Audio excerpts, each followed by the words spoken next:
Por la señal de la Santa Cruz de nuestros enemigos, líbranos, Señor Dios nuestro.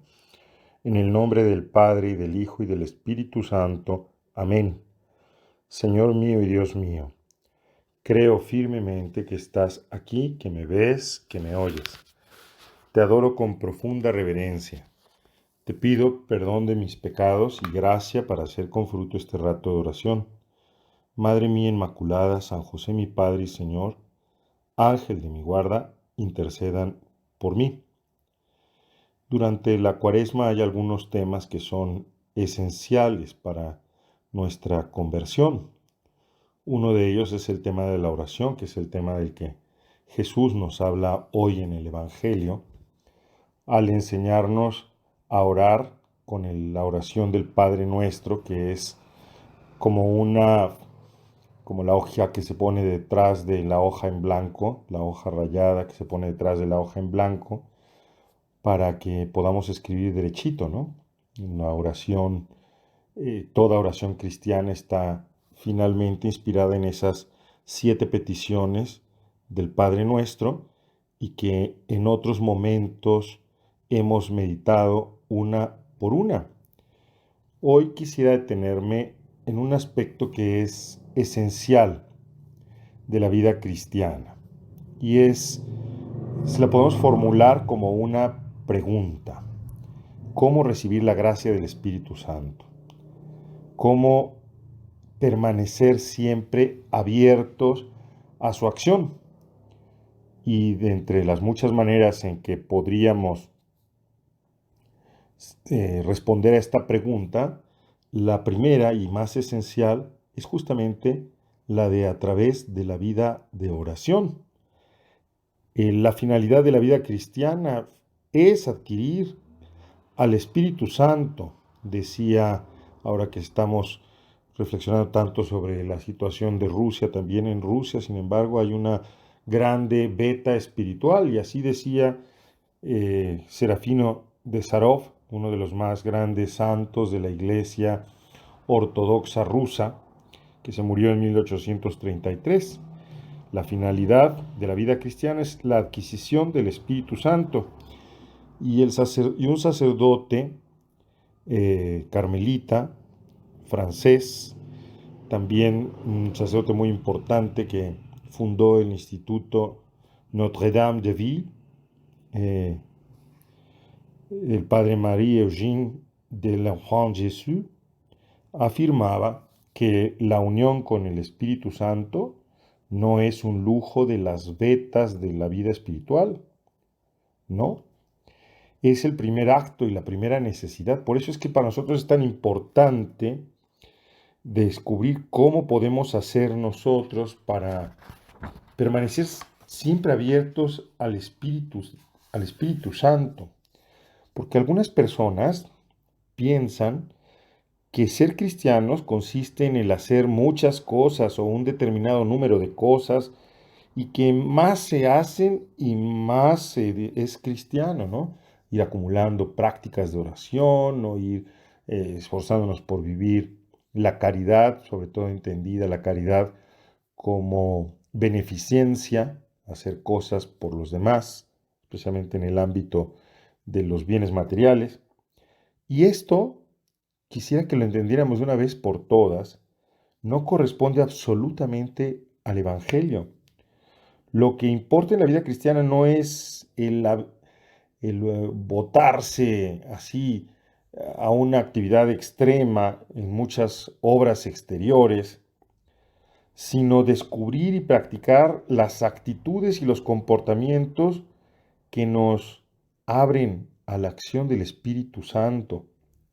Y todo el resto viene como consecuencia, y estaremos en grado de cumplir las obras buenas que Dios ha preparado para que camináramos en ellas, según la expresión que usa San Pablo en la carta a los Efesios, en el capítulo 2,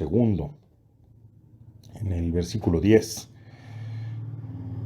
Entonces, convenzámonos de una vez, en la vida espiritual, en la vida cristiana, no se trata tanto de hacer, cuanto sobre todo de dejarse hacer, de dejar a Dios que haga en nosotros, que pase a través de nosotros. Y sin embargo, la acción del Espíritu Santo en nuestra vida, tenemos también que tener bien presente, pues, otra cosa. A veces la acción del Espíritu Santo la podemos percibir y advertimos su presencia, la unción, pero la mayoría de las veces la acción del Espíritu Santo en nuestra vida pasa escondida.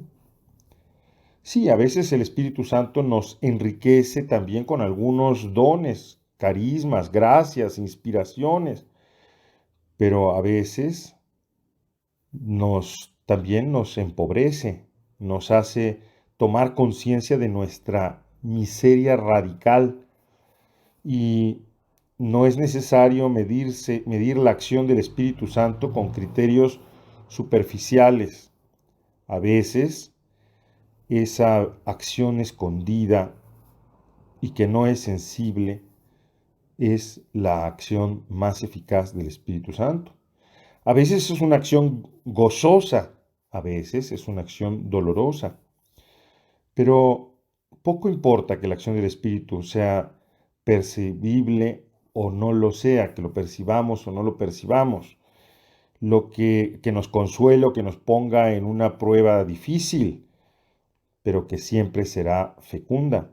Lo que realmente cuenta es que practiquemos las actitudes que nos hacen receptivos a su acción.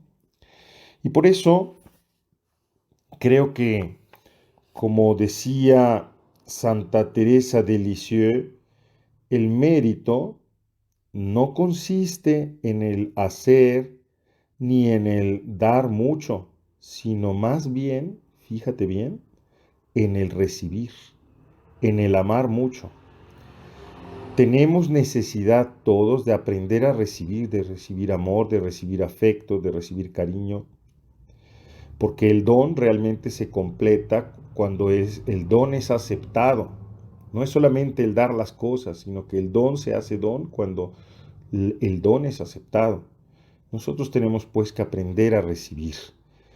Y la cosa más importante en la vida cristiana, pero también a veces la más difícil, es aprender a recibir, aprender a abrirnos a esta acción del Espíritu.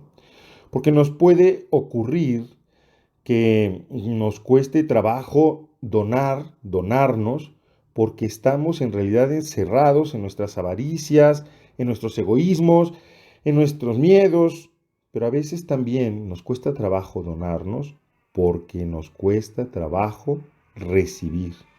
Ya en el solo nivel humano, a veces es más fácil dar que recibir, amar que dejarse amar.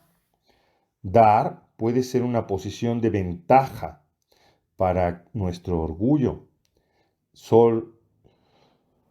Yo soy la persona generosa que da a los demás, que se gasta por los demás. A veces recibir es más difícil. Supone una cierta humildad, una humildad radical. Por eso es que cuesta tanto trabajo a veces orar. Orar es ponerse en actitud de recibir. Orar significa aceptar nuestra pobreza radical, nuestra necesidad radical del absolutamente otro, de Dios nuestro Señor. Y bueno, pues la primera condición para recibir al Espíritu Santo es precisamente la de pedirlo en la oración. Es necesario que esta oración esté animada por un grande deseo y que sea perseverante, porque ella nos permite obtener aquello de lo que tenemos necesidad para realizar nuestra vocación cristiana. Vamos a pensar en estas palabras de Jesús en este rato de oración. Pidan y les será dado. Probablemente sea una de las palabras más consoladoras de toda la Escritura. De frente a nuestras necesidades, de frente a nuestras dificultades, Jesús nos invita a no preocuparnos. Nos invita a pedir simplemente al Padre aquello de lo cual tenemos necesidad. Y Él nos lo concederá. Dios escucha la oración del pobre, sobre todo si pide aquel bien esencial que es la gracia del Espíritu Santo. Además de esta oración que es una petición, debemos practicar fielmente también aquella oración silenciosa que es esencialmente una oración receptiva. Cuando dedicamos tiempo, como en este momento estamos haciendo, a la oración personal, a la oración de adoración, es absolutamente indispensable, sobre todo en el tiempo actual, que no tengamos necesidad de hablar mucho o de hacer muchas cosas, de pensar mucho, sino sobre todo de acoger en la fe y en el amor la presencia de Dios. La oración más profunda y más fecunda es justamente este tipo de oración, la oración que es solo receptividad, abrirnos a la acción de Dios. Vamos a terminar nuestro ratito de conversación con Dios nuestro Padre, agradeciéndole las bellas cosas que nos han ocurrido. También agradeciéndole la dificultad que a veces tenemos para invocarlo y también incluso nuestras culpas para pedirle perdón, para hacernos más humildes, para tener necesidad cada vez más de la acción de Dios, de que experimentemos esa necesidad de la acción de Dios, porque el objetivo es este: todo puede alimentar, todo puede profundizar nuestra relación con Dios, el bien y el mal. Santa María, ayúdanos a entender esto. Te doy gracias, Dios mío, por los buenos propósitos, afectos e inspiraciones que me has comunicado en esta meditación. Te pido ayuda para ponerlos en práctica. Madre mía Inmaculada, San José mi Padre y Señor, Ángel de mi guarda, intercedan por mí.